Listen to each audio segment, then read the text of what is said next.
불교 수행을 하는 정신과 의사 전현수입니다. 여러분들 만나게 뵙게 돼서 굉장히 반갑습니다. 오늘은 또 지난 시간에 이어서 이 불교 수행에 대한 이야기를 하는데, 지난 시간에는 이제 불교 수행은 세 가지 길이 있다 그랬습니다. 이제 부처님께서 직접 수행은 이렇게 한다 하면서 단계적인 가르침을 6가지를 준 게 있고요.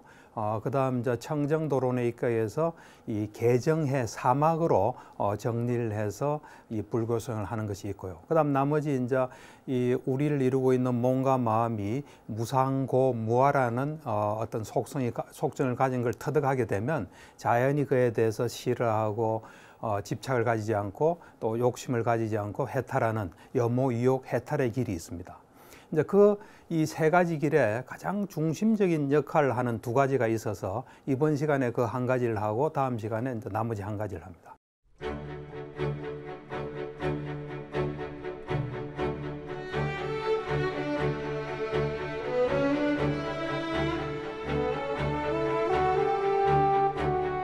그 이제 핵심적인 두 가지는 뭐냐면, 단계적 가르침이 보면 6가지 단계적 가르침인데, 처음에 이제 계를 지키고 감각 기능의 문을 잘 단속하고 음식을 지혜롭게 섭취하고, 그다음에 항상 깨어 있어서 장애가 되는 법을 없애고, 나머지 그 다음 5단계가 이 마음 챙김과 알아차림입니다. 그건 뭐냐면 현재에 집중해서 현재 일어난 일을 정확히 하는 분명한 알을 얻는 수행입니다. 그게 이제 5번째인데, 그 이야기를 오늘 구체적으로 좀 하겠습니다. 저의 경험에 바탕을 둬서 현재에 집중하면 무엇을 경험하게 되나, 우리한테 어떤 이득이 있나, 그거를 잘 알게 되면 이 부처님 단계적 가르침의 5번째를 잘 알게 되고요.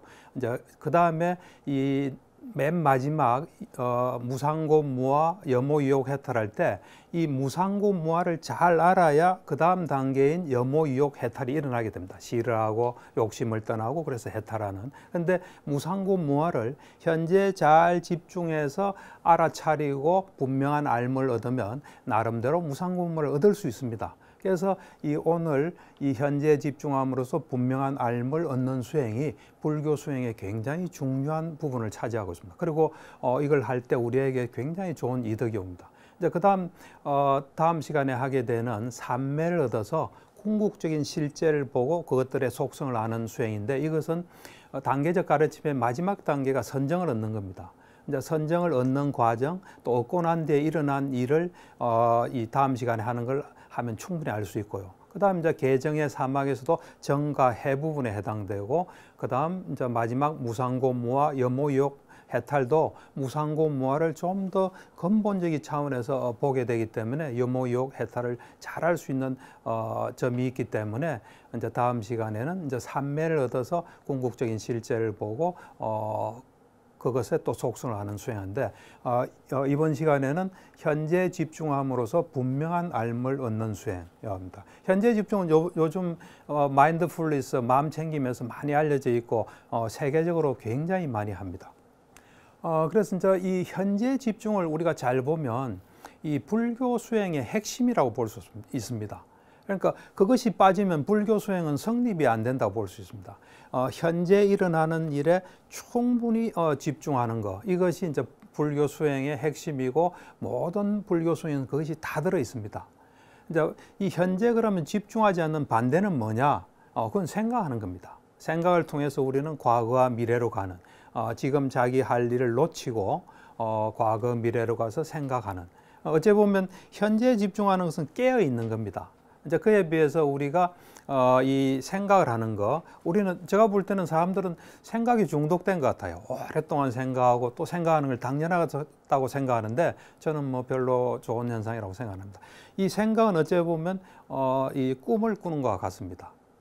이 과거 미래로 가는 꿈 속에 있는 것과 같고, 현재 집중은 거기서 깨어나는 거라고 볼 수 있습니다. 물론 뭐 살아가다 보면 우리가 또 미래도 계획하고 하는 것도 필요하겠지만, 너무 지나치게 하는 건 좋지 않습니다. 그래서 오늘 제가 강의하는 이 현재 집중해서 현재 일어난 것을 분명히 알아차리는 이 수행은 이 모든 불교 수행의 근본이고, 모든 불교 수행에 다 있다. 이걸 놓치면은 수행을 놓친다, 이래 볼 수 있습니다. 그래서 이제 이 현재 집중에서 분명한 알을 얻는 수행을 하게 되면 사실은 이제 번뇌가 얼씬도 못하게 됩니다. 번뇌가 끼어들 틈이 없습니다. 그리고 앞으로 어떤 수행을 하든 그 수행의 튼튼한 기반이 됩니다. 이제 번뇌가 얼씬도 못하게 되면 어떤 결과가 오냐면 괴로움이 없어집니다. 사실 괴로움은 이 번뇌로부터 오기 때문에 현재에 계속 집중하다 보면 괴로움 없이 살 수 있는 길이 열립니다.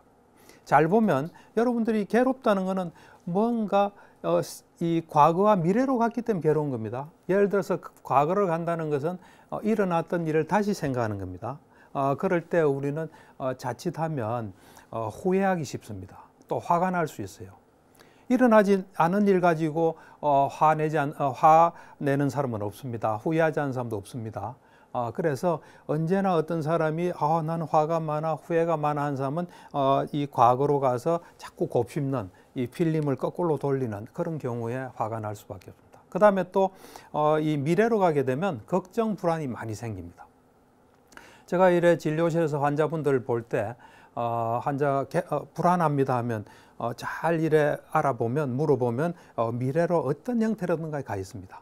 그때 미래는 아무도 모릅니다. 우리가 한 번도 가보지 않은 나라 모르듯이 그때 나는 모른다 하고 현재로 돌아오면은 불안이 많이 없어집니다. 그래서 이 현재 집중의 반대는 생각이라고 보시면 됩니다. 물론 뭐 필요한 생각도 있습니다. 그렇지만은 대다수의 생각이 우리가 습관상 필요 없는 거 하면서 계속 괴로움을 받는다 이래 볼 수 있습니다. 그래서 이 현재 집중하는 수행을 하게 되면 많은 괴로움을 없앨 수 있고요. 또 현재 집중해서 뭐가 일어난지 정확히 보면 많은 것을 알 수 있습니다. 저 경험상 이래 보면 하루 종일 현재만 집중해서 잘 보면은 거의 괴로움 없어지고 어지간한 거 다 할 수 있습니다. 그런데 이 현재 집중하는 이 수행은 좀 한계가 있습니다. 이제 왜 한계가 있냐면 이 현재 집중이라는 건 잘 보면은 지금 우리 눈, 귀, 코, 혀, 몸 요 5가지 감각기관하고 이 마음, 의식, 통상적인 의식을 가지고 하는 거 아닙니까? 그렇기 때문에 그건 한계가 좀 있어요. 그건 이제 이것도 대단한 거죠. 대단한 거지만 그거를 충분히 해서 자기 거로 만들면은 그 다음에 한계가 있다는 걸 느끼게 됩니다. 그러면 그 현재 집중하는 그 현재 집중에서 분명한 알을 수행한 이 토대 위에서 좀 더 이제 한계를 벗어날 수 있는 수행인데 그건 삼매를 얻는 겁니다. 이 삼매를 얻는 게 왜 중요하냐면 삼매를 얻으면은 육안으로 또 우리의 어떤 눈, 귀, 코, 혀, 몸 감각기관으로 알 수 없는 것을 알 수 있는 지혜의 눈이 생깁니다. 그래서 그 지혜의 눈을 얻는 삼매를 얻는 그 사마타는 이제 삼매를 얻는 수행을 사마타라 그럽니다. 그래서 사마타 수행을 해서 삼매를 얻어서 볼 수 있는 상태에 대해서 법의 어떤 속성을 보는 위파사나 수행을 하게 되는 겁니다. 그러니까 이 불교 수행의 뭐 큰 핵심은 뭐 2가지라고 볼 수 있습니다. 현재 집중해서 노력을 많이 해서 괴로움도 없고 번뇌도 없으면서 분명한 알을 얻는 우리가 어떤 존재라는 거 또 세상에서 일어나는 게 무엇이라는 걸 아는 그런 수행이 하나 있고 그다음에 그걸 토대로 해서 또 좀 더 세밀하고 미세한 걸 볼 수 있는 수행을 하는 그 길 2가지가 있습니다. 그래서 제가 이제 오랫동안 수행도 하고 또 정신과 환자들 이래 보니까 이 현재 집중이야말로 정말 우리한테 필요한 것이라는 생각을 하게 됐습니다. 그래서 저는 뭐 이런 생각을 합니다. 현재 집중을 잘 하는 것은 우리가 세상에서 그 보물이 있지 않습니까? 다이아몬드. 보물을 항상 가지고 있는 거예요. 그에 비해서 생각하는 거, 물론 부정적인 생각으로 좀 규정하겠습니다. 부정적인 생각을 하는 것은 어찌 보면은 쓰레기하고 비슷한 겁니다. 그래서 부정적인 생각은 쓰레기 줍고 다니는 넝마주의라고도 볼 수 있습니다. 그에 비해서 현재 집중해서 분명한 알을 얻는 것은 항상 내가 가진 보물을 잘 지키는 것과 같습니다. 그래서 이제 우리가 살아가면서 가장 이제 필요한 것이 현재 집중인데 왜 가장 필요한 것이냐면은 그 현재 집중을 하게 되면 이 유익한 마음 속에 있게 됩니다. 우리 마음은 2가지로 이루어집니다. 우리는 순간순간 마음이 일어납니다. 눈 떠서부터 잘 때까지 순간순간 마음이 일어나는데 마음은 크게 나누면 두 가지로 나눌 수 있습니다. 유익한 마음이 있고 해로운 마음이 있습니다. 유익한 마음을 일으키면 우리한테 굉장히 좋은 게 일어납니다. 해로운 마음을 일으키면 우리한테 안 좋은 게 일어나요. 그래서 유익한 마음을 일으키는 것이 우리한테 굉장히 중요한데, 유익한 마음은 어떨 때 일어나냐 하면은 뭔가 이 탐욕이나 성냄이나 어리석음이 없을 때 유익한 마음이 일어납니다. 또는 우리가 뭘 보거나 듣거나 할 때 현명한 주의를 기울일 때, 현명하게 그 대상을 볼 때 유익한 마음이 일어납니다. 그런데 이제 사실은 우리가 뭐 큰 지혜가 있어야 유익한 마음을 일으킬 수 있는 건 아닙니다. 현재만 집중해도 유익한 마음이 딱 일어납니다. 그래서 여러분들이 하루 종일 내가 하는 것에 집중한다, 이래 되면 유익한 마음이 일어나는데 단 예외는 있습니다. 그러니까 이 나쁜 목적으로 현재에 집중하는 것은 절대로 유익한 마음이 되지 않습니다. 해로운 마음이 됩니다. 그건 뭐냐면 내가 뭘 훔치는데 전혀 그 지장이 없게끔 딱 집중해서 뭘 한다. 그럼 그건 목적이 잘못됐기 때문에, 그거는 탐욕의 마음이기 때문에 그거는 기본적으로 유익한 마음이 되지 않습니다. 누굴 때릴 때 딱 집중해서 때리면 그건 안 됩니다. 우리가 좋은 목적으로 이제 명상하는 마음으로 내가 지금 내 본질을 알기 위해서 또 내 마음을 잘 다스리기 위해서 내가 현재에 집중하겠다 하면 그 순간에 유익한 마음이 이제 일어나게 됩니다.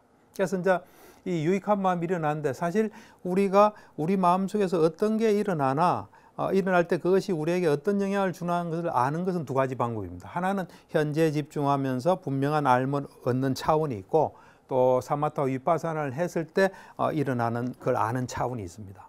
그래서 우선은 현재에 집중하면서 분명한 알을 얻는 수행 차원에서 현재에 집중했을 때 어떻게 유익한 게 일어나나 하면, 일단 현재에 집중하는 순간은 마음은 한 번에 한 곳을 갑니다. 그래서 요 현재 집중 아닌 다른 곳은 갈 수가 없어요.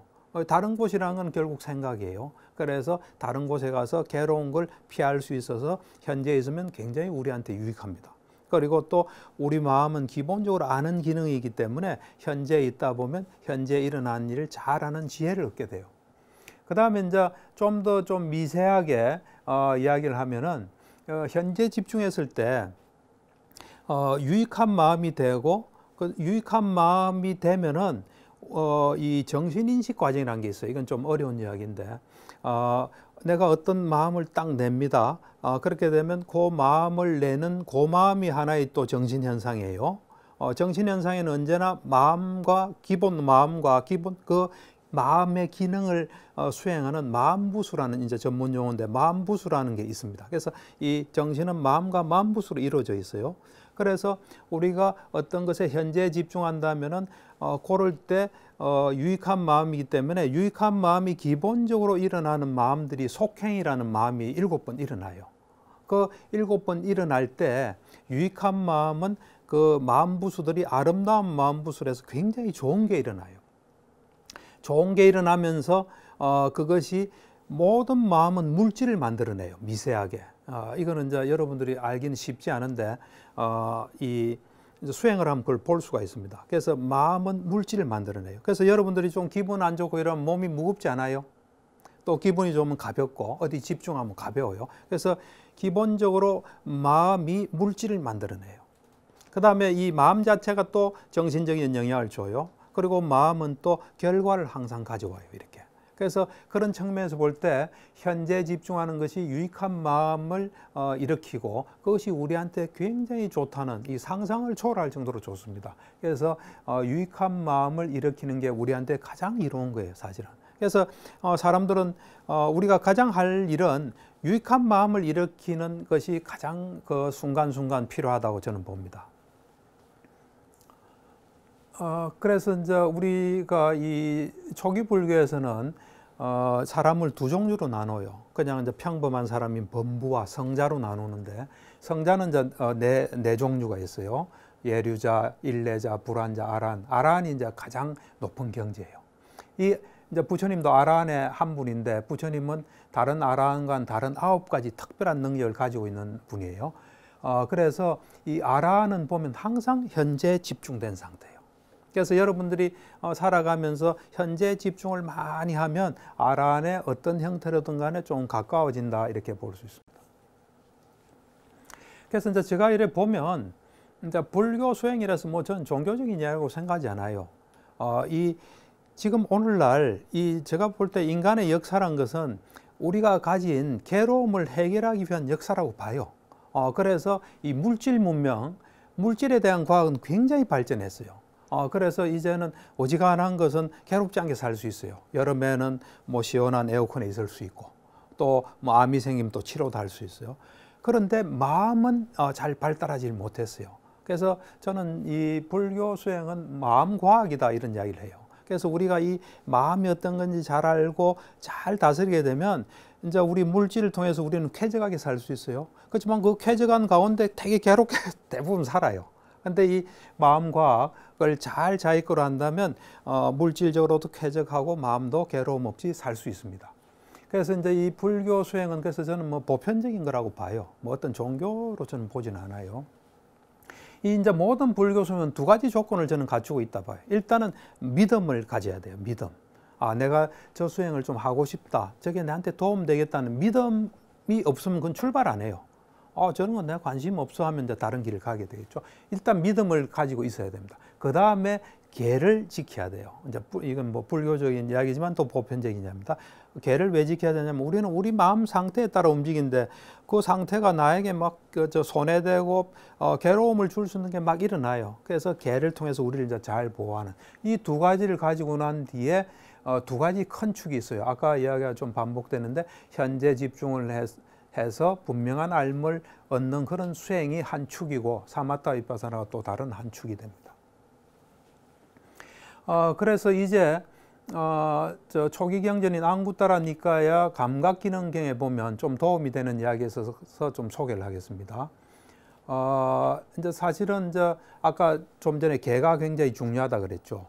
계를 충실히 지키면서 삼매를 얻고 삼매를 얻어서 법을 사물을 있는 그대로 보고 그 다음에 염호 유욕 해탈하는데 그 계를 지키기 전에 하나 감각 기능을 먼저 잘 단속하는 겁니다. 우리 눈, 귀, 코, 혀, 몸, 정신을 잘 단속하는 걸 조건으로 해서 이제 계를 지키게 되는 거죠. 이게 다 서로의 조건이 되는 겁니다. 감각 기능을 잘 단속하게 되면 계를 잘 지키게 되고 계를 잘 지켜서 바른 삼매를 이루고 뭐 그래 쭉 연결됩니다. 그래서 감각 기능의 단속 이것이 여러분들이 좀 기억해 둬야 될 부분이에요.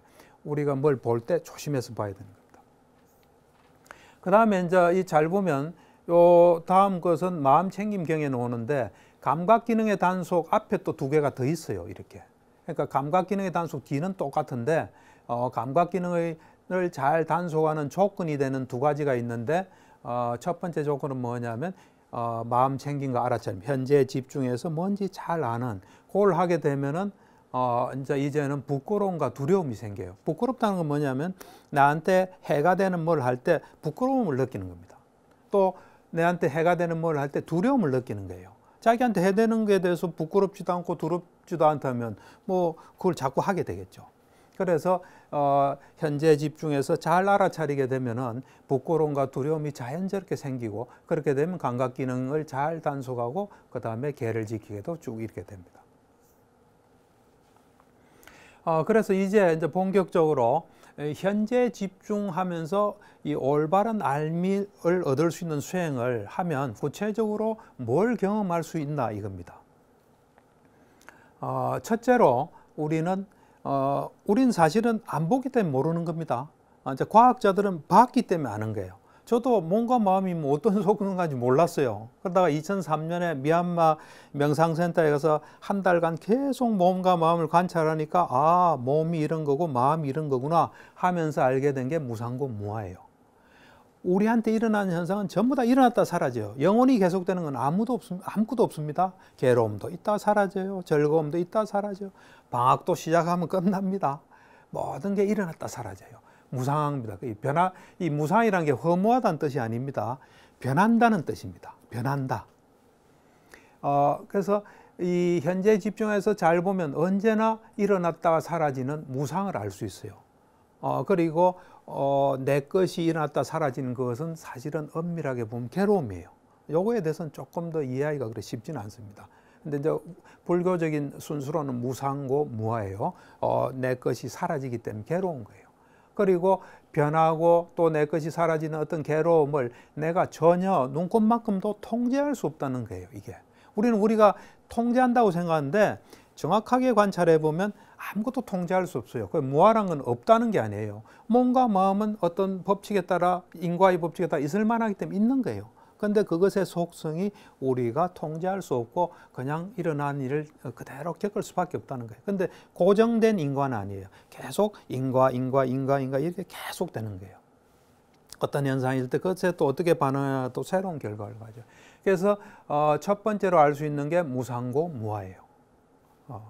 그래서 사실은 이제 무상고 무아를 알게 되면은 이제 괴로움이 있어도 좀 담담하고 또 즐거움이 있어도 그것에 대해서 좀 담담하게 됩니다. 이제 그 다음 두 번째가 현재 집중해서 알게 되면 인과의 법칙을 깨달을 수 있습니다. 이것도 굉장히 중요합니다. 우리는 그냥 막 일어나고 한다고 생각하기 때문에 억울해하고 또 두려워하고 또 뭐 이런 음모론 이런 것도 막 생깁니다, 사실. 근데 정확하게 관찰해 보면 다 원인 결과 인과의 법칙을 따른다는 걸 알게 됩니다. 저 같은 경우는 이거를 좀 알게 된 게 보행명상이라는 게 있습니다. 명상 중에 걸을 때 이제 천천히 걷는 걸 통해서 이제 보행명상을 하면서 저는 이거를 깨치게 됐는데 이제 계기가 되죠. 이런 사실에 집중하게 된 계기가 된데 보행명상이라는 거는 이제 눈을 뜨고 천천히 걷는 겁니다. 처음에는 왼발 나가면 왼발 나가는데 이제 눈은 제 앞에 두죠. 안 넘어지기 위해서. 그렇지만 내 의식은 이 왼발이 나가면 왼발 나가는 데다 딱 집중해요. 그 다음 또 오른발 나가면 오른발 나가는 데 집중해요. 생각나면 스톱하고. 왼발 오른발을 이제 많이 하다 보면 익숙해지면 그 다음에 이제 이 걷는 것은 잘 보면 3단계로 걸어요. 발을 들고 가고 놓아요, 이렇게. 그래서 이 들고 가고 놓는 것을 또 집중하면서 계속 보면서 걸어요. 그러다가 이제 맨 마지막 단계로 걸을 때, 들 때 가만히 보면 들고자 하는 의도가 있기 때문에 드는 거예요. 의도 없이는 절대로 들릴 수 없어요. 예를 들면 죽은 사람 손도 그대로 똑같이 있지 않습니까? 그건 못 움직여요. 그거는 마음이 없기 때문에 못 움직이는 거예요. 잘 봐요. 이런 것들은 그냥 있는 거예요. 이걸 움직이게 하는 것은 이 마음의 작용이에요. 그래서 의도가 이걸 들게 만들어요. 또 가는 것도 마찬가지예요. 가고자 하는 의도, 놓고자 하는 의도.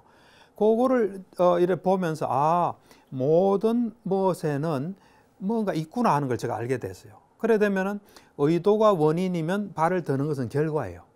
그래서 원인과 결과구나 하면서 모든 현상을 보니까 전부 다 원인과 결과가 있는 거예요. 그래서 인과의 법칙을 깨닫게 됩니다. 이 인과의 법칙을 깨달으면 사실 여러분들이 뭐 시험 친다 할 때 여러분들이 뭐 치는 게 아니에요. 그동안 공부한 데서 푸는 거예요. 많이 했으면 잘 풀어요. 많이 안 했으면 못 풀어요. 어떤 사람은 실수했다는데 실수란 건 없습니다. 정확히 알면 절대로 틀릴 수가 없어요. 그만큼 할 수 있는 거예요.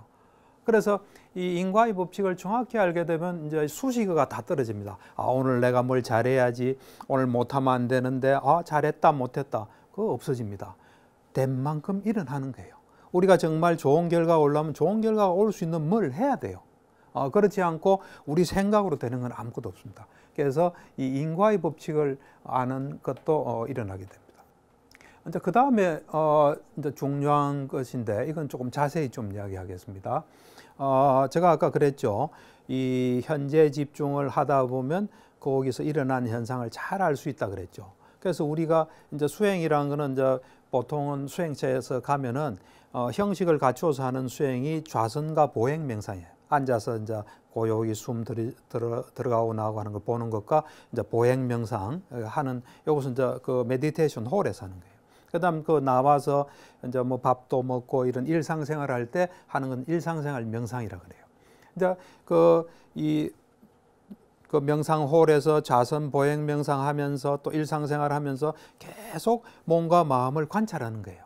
그래 해보면은 몸과 마음의 속성을 알 수 있어요. 몸이 어떤 거고 마음이 어떤 거고 몸과 마음의 관계 이걸 알 수 있어요. 이거를 알면은 많은 괴로움을 없앨 수 있어요. 첫 번째 이 몸의 속성을 이제 우선 좀 설명하면 몸을 잘 관찰해 보면은 몸은 뭐 여러 가지로 설명할 수 있겠지만 제가 볼 때는 두 가지로 설명할 수 있어요. 하나는 살아있는 사람의 몸에는 조건에 따라서 생명 활동이 왕성히 일어나요. 왕성히. 상상을 초월할 정도의 생명 활동이 일어나요. 우리가 볼 수 있는 공장에서 일어나는 건 차원이 다른 게 일어나요. 내가 그 의대 다닐 때 생리학 시간이 있어요.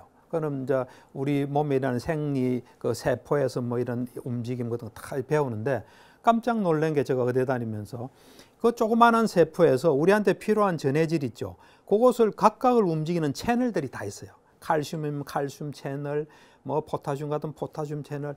우리 이 몸이라는 건 상상을 초월해요. 그래서 이 조건에 따라서 생명 활동이 왕성히 일어나고 있어요. 근데 그 생명 활동의 속성은 중립적이에요. 좋은 것도 나쁜 것도 아니에요. 마치 이 자연현상처럼 오늘은 비가 오지 않습니까? 비가 올 만한 조건이 됐기 때문에 비가 오는 거예요. 그게 나중에 이제 부정적, 긍정적으로 바뀌어요, 뭔가에 의해서. 그 다음에 이제 몸의 중요한 속성은 몸은 자루처럼 그냥 가만히 있는 거예요. 이게 외부적으로는. 내부적으로는 생명 활동을 엄청 하면서 외부적으로는 그냥 가만히 있는 거예요. 자루가 그냥 움직입니까? 누가 들어서 놔야 움직이잖아요. 그처럼 가만히 있는 거예요. 요런 몸은 요 두 가지 속성을, 중요한 속성을 가지고 있어요. 그에 대해서 마음이 이 중요한 속성에 대해서 작용을 해요. 첫 번째 이 생명 현상에 대해서는, 생명 활동에 대해서는 반응을 해요. 반응은 세 가지가 있어요. 긍정적인 반응, 부정적인 반응, 중립적 반응이 있어요. 예를 하나 들게요. 우리가 배가 고프다는 것은 생명 활동이에요. 배가 고프다. 근데 배고플 때 먹을 게 없으면 어떤 사람 화내는 사람도 있어요. 그런 사람 옆에 있으면 불안하죠. 빨리 뭘 먹여야 되니까.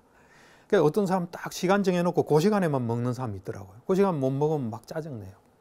어쨌든 이 생명 현상인 그 배고픔에 대해서 왜 내가 배고픈데 먹을 수 없어 하는 부정적인 반응을 일으키면 기분이 나쁜 겁니다. 근데 이 배고픔이라는 생명 현상에 대해서 내가 참 소화가 잘 되구나. 지금 못 먹어도 나중에 먹으면 더 맛있겠구나. 그러면 기분이 좋은 거죠. 또 그리고는 나한테 뭐 지금 그런 현상이 있구나 하고 중립적으로 반응하면 좀 담담하겠죠. 그래서 사람들은 착각해요. 생명현상 자체가 우리한테 영향을 주는 줄 아는데 그 사이에 뭐가 하나 있습니다. 우리의 반응이라는 걸 거치게 돼 있어요. 그러니까 여기서 몸과 마음이 관계예요. 그 다음 두 번째는 이 몸은 자루처럼 가만히 있다 그랬죠. 그걸 움직이는 게 마음이에요. 이게 마음의 의도가, 정신이 그걸 움직이는 겁니다. 자, 그렇게 본다면 몸이 중요합니까? 마음이 중요합니까? 마음이 중요해요. 그래서 사실은 몸이 중요하다는 사람은 조금 잘 모르는 사람이에요. 마음이 중요해요. 근데 그러면 이 중요한 마음은 또 어떤 속성을 가졌나? 이래 볼 때 이제 명상을 해보면은, 수행을 해보면은 이 마음의 속성이 두 가지 있다는 걸 알게 돼요. 첫 번째는 뭐냐면 마음은 언젠가 어느 대상에 가 있다는 사실이에요. 대상에 가 있지 않은 마음은 없어요. 우리는 그냥 이렇게 관찰하지 않기 때문에 마음이 아무데도 안 가 있을 때도 있고 가 있을 때도 있다고 생각하는데 그런 게 아니에요. 마음이 이 생명이 시작된 그 순간, 마음 있는 그 순간부터 대상에 딱 가 있어요, 이게. 그래서 우리 정신이라는 건 두 가지의 정신이 있어요. 하나는 인식하는 정신이 있어요. 여러분들이 지금 내 이야기 듣잖아요. 그럼 요거 인식하는 정신이에요. 그 다음에 우리가 잠을 자면서 꿈도 안 꾸고 그냥 있는 상태는 인식을 벗어난 정신이에요. 인식을 벗어난 정신도 가 있는 대상이 있어요. 마음은 언제나 대상이 있어요. 그거는 이제 사마타 위파사나를 하면 볼 수가 있어요. 그래서 그렇게 본다면 우리 마음은 언제나 어딘가에 가서 영향을 받는 거예요. 좋은 데 가면 좋은 영향, 안 좋은 데 가면 안 좋은 영향을 받아요. 그런데 마음은 한 번에 한 곳을 가요. 두 곳을 절대 가지 못해요. 구조가 그래 돼 있어요. 그래서 우리가 예를 들면 어떤 사람은 음악 들으면서 공부한다는데 잘 보면 음악 듣다가 공부하다가 왔다 갔다 하는 거예요. 우리가 어디에 집중하려면 집중을 흐릴 수 있는 그 대상을 없애는 게 좋아요. 그래서 오로지 거기만 이제 집중하는. 그래서 이제 마음의 첫 번째 속성은 어딘가에 가서 영향을 받는 거예요. 지혜로운 사람은 내 마음이 어디 가 있나 이걸 항상 이래 이제 체크하면서 안 좋은 데 갈 때 좋은 곳으로 옮기는 노력을 해요. 그 다음 마음의 두 번째 이 속성은 뭐냐면 이게 이제 정말로 중요해요. 우리 마음이 어느 쪽으로 자꾸 가다 보면 그걸로 길이 나요. 길이 난다는 것은 가만히 있어 그걸로 간다는 거예요.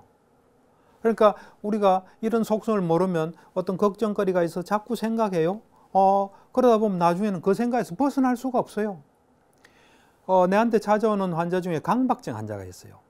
이 강박증 환자의 특징이 뭐냐면 그 생각을 안 하고 싶어도 안 할 수가 없어요. 계속 글로 가는 거예요. 그 사람들을 가만히 보면 살아오면서 어느 순간에 어려운 일이 생겼어요. 불안하고 힘들고 뭐 찝찝한 일이 생겼을 때 그거를 완벽하게 해결하려고 대책적으로 계속 생각을 한 몇 달, 몇 년 하고 나면요. 그 다음은 그냥 가는 거예요. 치료라는 건 이제 다른 데로 가게 하는 이 방법을 쓰는 게 치료예요. 그래서 마음의 속성은 한 번에 한 곳을 가서 영향을 받고 두 번째는 어느 쪽으로 자꾸 가면 길이 난다는 거예요. 그래서 우리는 좋은 쪽으로 가야 돼요. 좋은 쪽으로 가야 우리는 편안하고 행복하고 정신이 건강할 수 있어요. 나쁜 쪽으로 가면 이 괴롭고 불행하고 정신이 불건강해질 수 있어요. 근데 이제 정말 본질적으로 정확히 보면 좋은 곳은 현재예요, 현재. 전부 다 이야기 일치하는 거예요. 잘 보면 현재고 안 좋은 것은 과거와 미래예요. 그래서 생각이 나면 머리에 불이 붙었다 생각하고 탁 끄고 현재로 오는 게 제일 좋습니다. 그래서 이제 이런 걸 잘 알게 되면 이 마음의 속성을 잘 알게 되면 우리가 이제 일으키는 정신작용, 우리는 우리 머릿속에 든 것에 영향을 받아요. 그래서 이 정신작용인 생각, 의지, 감정의 속성을 잘 알게 돼요. 이 생각이나 의지, 감정은 사람들은 관찰 안 하면 그 자기가 하는 줄 알아요. 생각도 내가 하는 줄 아는데 그게 아니에요. 조건이 되면 올라오는 거예요. 생각도 그렇고 의지도 그렇고 감정도 그래요. 그렇게 올라왔을 때 올라온다는 결과예요. 어떤 조건에 영향을 받아서 올라왔어요. 그것에 대해서 어떻게 반응하느냐가 또 새로운 결과를 가져와요. 이게 그러니까 중요한 게 뭐냐면 내가 아침에 일어났어요. 우울해요. 그럼 내가 볼 때는 우울할 만한 조건이 딱 돼 있는 거예요. 그럴 때 하루를 어떻게 보내지 하면 그게 또 새로운 결과가 돼요. 내가 왜 이렇게 됐나? 누구 때문이야? 이래 되면 계속 문제가 생겨요. 이제 지혜로운 사람은 이래 보겠죠. 내가 지금 우울할 만한 그런 뭐 여러 가지 상태가 됐구나. 하지만 또 내가 내 할 일 하고 좀 현재에 집중하자 하면 그 순간에 또 큰 변화가 바로 옵니다. 그러니까 우리가 우리 자신을 정확히 알면 살아가는데 큰 도움이 될 수 있습니다. 이제 그 다음에 이 현재 집중을 하게 되면 집중력이 굉장히 높아져요. 집중력이. 자꾸 생각하면 집중력은 떨어질 수밖에 없어요. 왜냐하면 생각하는 사람이 한 생각만 골똘히 하잖아요. 이 생각했다, 저 생각했다. 계속 이래 대상이 막 이래 바뀌기 때문에 이 집중력이 약해요. 우리가 예를 들면 이 낙수물이 똑똑 떨어져서 떨어지다가 바람이 불어 여기 하면 떨어지고 또 여기 떨어지고 이러면 뚫을 수가 없잖아요. 똑똑해서 떨어지면은 이 낙수물 하나하나는 큰 힘이 아니지만 계속해서 떨어지게 하면 뚫을 수가 있잖아요. 이 마찬가지예요. 우리 정신도 현재에 집중하게 되면 현재에 딱 집중이 되기 때문에 집중력이 굉장히 높아집니다. 집중력이 높아지면 뭘 본 거를 잊어버리지 않게 돼요. 어떤 사람 보고 어제 무슨 일 있었습니까? 잘 모르겠어요 하는 사람 생각 많은 사람이에요. 그냥 딱 있는 일에 계속 집중하면 쫙 기억이 날 수 있습니다. 그래서 내가 이래 보면 마음이 자꾸 여기저기 가면 마음이 약해져요. 마음이 한 곳에 딱 특히 현재 유익한 마음인 그 현재에 있게 되면 마음이 굉장히 강해지고 상상을 초월하는 힘이 여기서 나옵니다. 그래서 우리가 요즘 멘탈 이래 이야기하는데 그 멘탈을 강화시키는 가장 간단한 방법이 현재 집중이에요. 내가 볼 때는 이거 돈으로 한 사람은 엄청난 돈이에요. 예를 들어서 현재 집중을 해서 우리가 이 멘탈이 강해지면 예를 들어 200만 원 월급 받고도 잘 살 수 있어요. 왜냐하면 이 멘탈이 한 500만 원 역할을 해요. 근데 500만 원 받아도 멘탈이 약하면 괴롭게 살 수밖에 없어요. 그러니까 우리가 정말 뭐가 중요한지를 좀 잘 알고 해야 될 것 같아요. 그래서 현재에 집중하게 되면 강력한 힘이 나오게 됩니다. 그리고 이제 현재에 집중한다는 것은 언제나 뭔가 일을 하는 상태라 보면 돼요. 그 반대인 생각은 일을 하지 않는 거예요. 예를 들어서 우리가 시험이 있다. 그럼 계획 세우는 것은 실제로 공부하는 건 아니잖아요. 그렇잖아요. 미래로 마음이 가서 요렇게 해야지, 요렇게 해야지. 그러니까 축적되는 게 하나도 없습니다. 근데 현재에 집중하게 되면 그 시간이 계속 축적이 되는 거예요. 그래서 뭔가 성과가 있게 됩니다. 그 다음에 이제 현재에 있게 되면은 여러 가지 인상이 좋아질 수밖에 없는 그런 상태가 돼 있어요. 그거는 이제 뭐 시간이 없기 때문에 자세히 이야기를 못 하겠는데 자신감도 많아지고 몸도 가벼워지고 부드러워지고 뭘 할 수 있는 충분한 상태가 되고 자신감도 생기기 때문에 믿음도 굳건하고 이러기 때문에 자연적으로 사람들은 그런 인상을 받을 수밖에 없어요. 그 다음에 잠도 잘 자게 됩니다. 잠 못 자는 사람 보면 하여튼 뭐 이래 걱정거리 있는 사람들, 화난 사람 잘 못 잡니다. 현재에 집중하게 되면 수치가 탁 빨리 떨어져서 잠을 잘 잘 수 있습니다. 그리고 뭐 당연히 성공하겠죠. 또 인간관계가 좋아집니다.